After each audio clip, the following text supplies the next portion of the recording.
আসসালামু আলাইকুম ভাই। ভাই এর যানজট কি প্রতিদিন হয়? হ্যাঁ, এর প্রতিকার কি ব্যবস্থা করা যাবে ভাই? কি বলবো আমি জানি।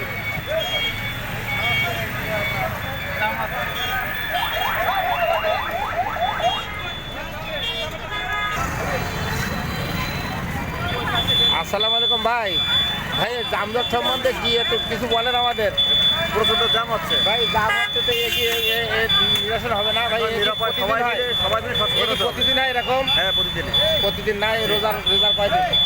আসসালামু আলাইকুম ভাই। ওয়ালাইকুম আসসালাম। ভাই এ কি যানজট কিরকম হচ্ছে? প্রচুর যানজট। আমাদের শহরে এখন চলার মতন কোনো পরিবেশ নেই বর্তমান সময়। রাস্তা বাড়াতে হবে। বিশেষ করে রাস্তার তো প্রয়োজন আছে, সাথে যে বাইরের গুলো ভ্যান যেগুলোর কোনো রেজিস্ট্রেশন নেই, আপনার হলো যে ইজি বাইকগুলো আছে যাদের রেজিস্ট্রেশন নেই, এগুলো এসে শহরে ঝামেলা করে। আচ্ছা। ট্রাফিক পুলিশ এই মোটরসাইকেলের কাছে টাকা নেবে, ওই মোটরসাইকেলের কাছে টাকা নেবে, কিন্তু একটা ট্রলি যাচ্ছে, অবৈধ একটা যান যাচ্ছে, তখন এরা চোখে দেখতে পায় না। এরা দেখতে পায় কখন টাকা ঢুকবে, পকেটে সেটা দেখতে পায় এরা। তো এগুলো সব কিছু নিরসনের জন্য আসলে টেকসই একটা সিদ্ধান্ত নেওয়া উচিত সকলের। ধন্যবাদ ভাই।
আমার ঘোরা ঠিক গেল।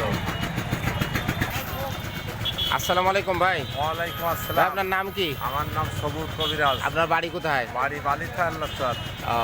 এখানে আইছেন কি জন্য? এই বাজারে আমার অনেক কিছু কাজ আছে।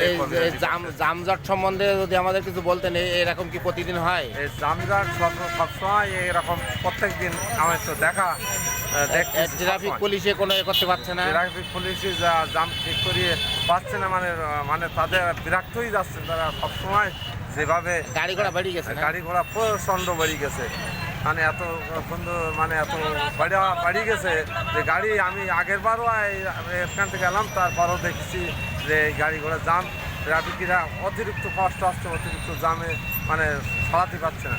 এই সমস্যা অনেক দিক থেকে, মানে